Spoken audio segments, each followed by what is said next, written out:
Hello, fellow film fanatics. I am here to give my monthly report, what I watched in October.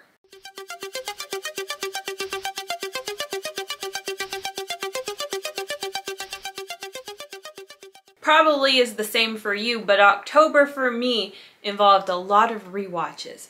So what I'm gonna do is talk about all my first time watches first, and then I'll save the rewatches for last. I track everything I watch on Letterboxd. I also write reviews for all first time watches, so feel free to follow me on Letterboxd and I will follow you back. Okay, I started off October with Black Mama, White Mama from 1973. This is a women in prison film, and I've never watched a women in prison film before. I just grabbed this recommendation off of Junkmaster 3's video, and I will pop it up here. They did a top 10 women in prison films video. This is starring Pam Grier. It was really good. It was really cool. It is about these women in prison, and a black prisoner and a white prisoner get handcuffed together, and they end up escaping while handcuffed together. So not much of the movie takes place actually in prison. It's more about their escape and, you know, what they do afterwards.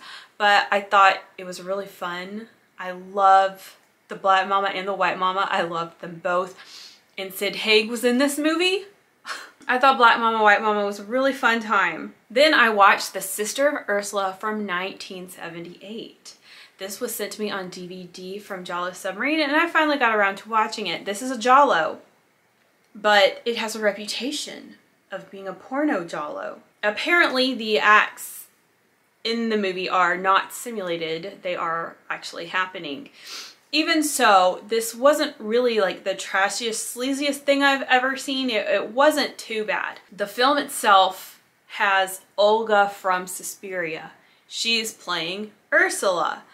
And the story follows Ursula and her sister Dagmar, which is not our Dagmar, that's the character's name. But they're staying at this hotel. The hotel's gorgeous, and all these murders start happening at the hotel. I think overall the movie is kind of lackluster, but the hotel is awesome. The actor who plays Ursula is great, and our murder weapon actually is kind of cool, even though we don't really get any violence on screen. After that, I watched Coffee from 1973. This was sent to me on DVD by Brian.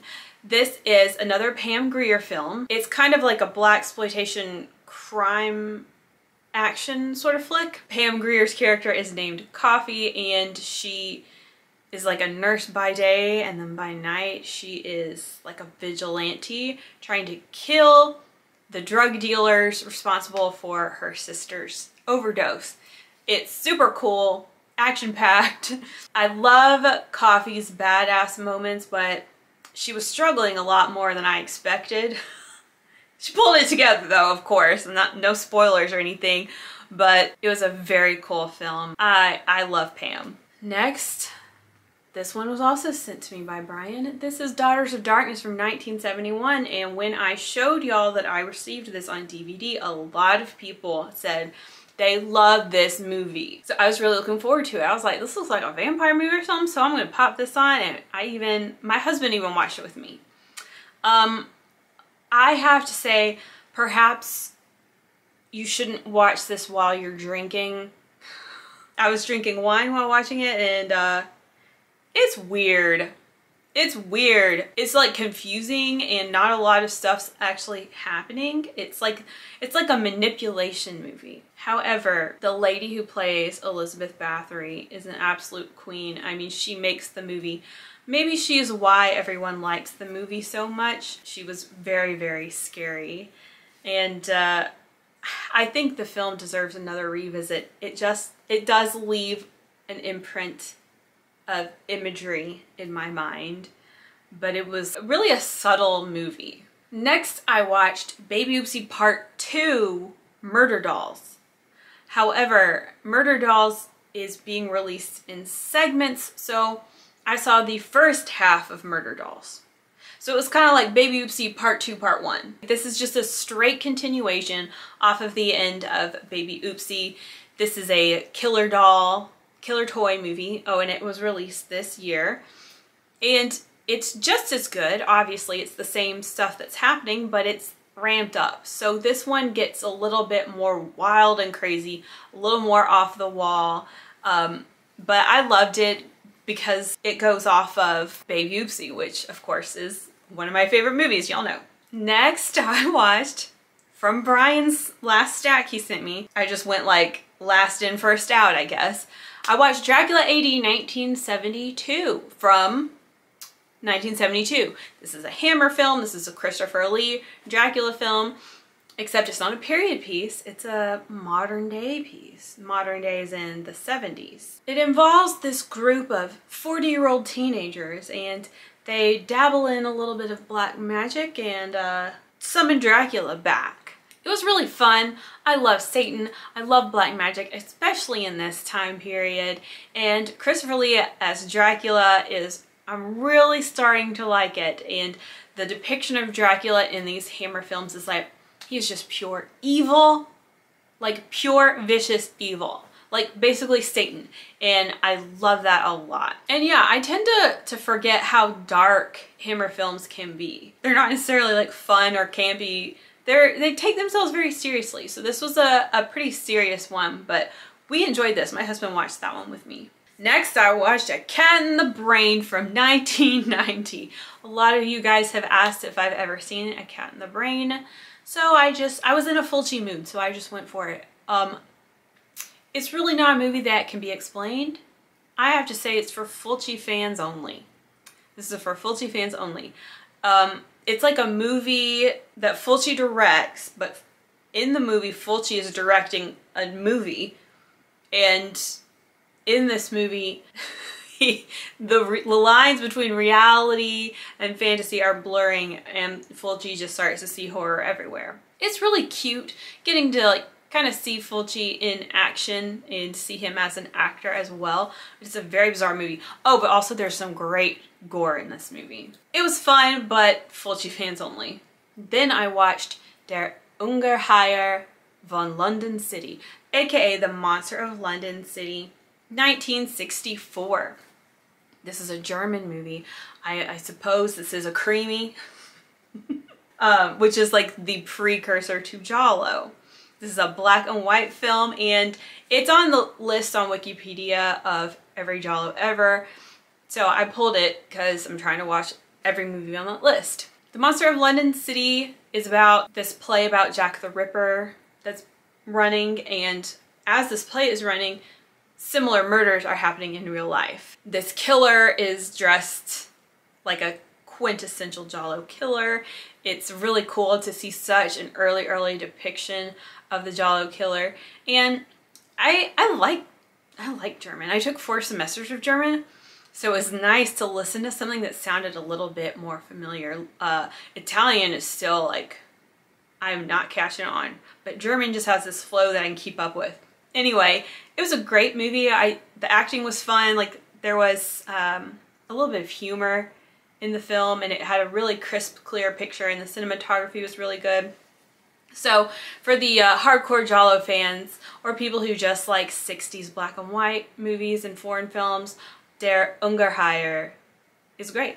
Okay, next we watched The Satanic Rites of Dracula from Brian on Blu-ray, because I'm fancy. And this is a direct sequel to Dracula AD 1972. However, you don't have to watch 1972 before you watch Satanic Rites. Also, Satanic Rites of Dracula is from 1973. It is another Hammer film. I freaking loved it. We're still in the 70s and Dracula comes back again. And Van Helsing has to go handle things again. This may deserve its own review at some point. I loved it, and then I read the reviews and people hate it. How many times have I said that sentence, right? But we had a blast. I think I liked Satanic Rites more than AD 1972.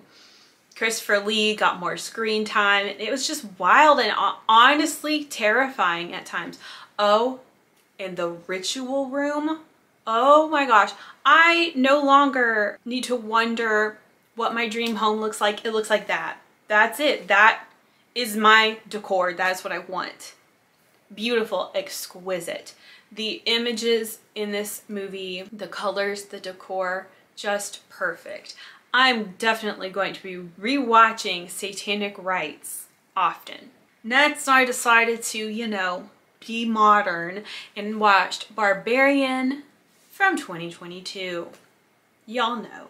I'm not going to spoil anything here, but I thought it was fantastic.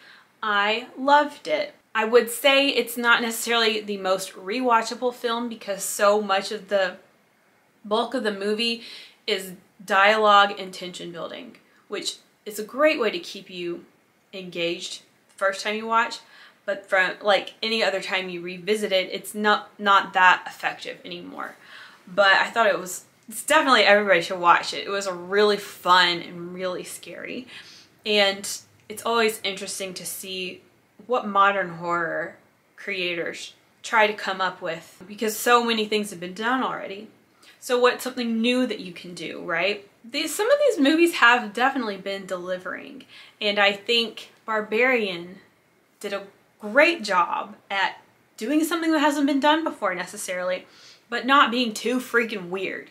For example, Malignant was a little too freaking weird for me, but Barbarian just felt very balanced and I don't want to say more realistic, but Barbarian was more believable, and it was this fear that you can take with you.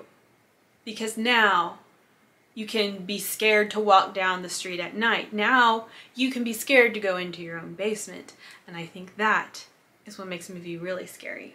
And finally, I wrapped up the month with The French Sex Murders from 1972. This is another Giallo that I always thought the title was great. Another reason why this movie might catch your attention is because it has Barbara Boucher and Rosalba Neri in it. And it also has the guy who was the boyfriend in Death Walks at Midnight. I thought this was a pretty decent Giallo, especially for the Giallo fan. It's totally worth a watch, especially if you're a fan of Barbara or Rosalba. Some reviews said that this film is a little messy, and I guess that makes sense, but I still thought it was fun. It had some crazy violent moments that made my jaw drop, and even a moment where I had to look away because your girl don't like eye stuff. It was fun, you know, it was just like a solid Giallo. And those were all the new things I watched this month. So now let's just run through the rewatches real quick, just so you know what I was up to. I watched All the Colors of the Dark.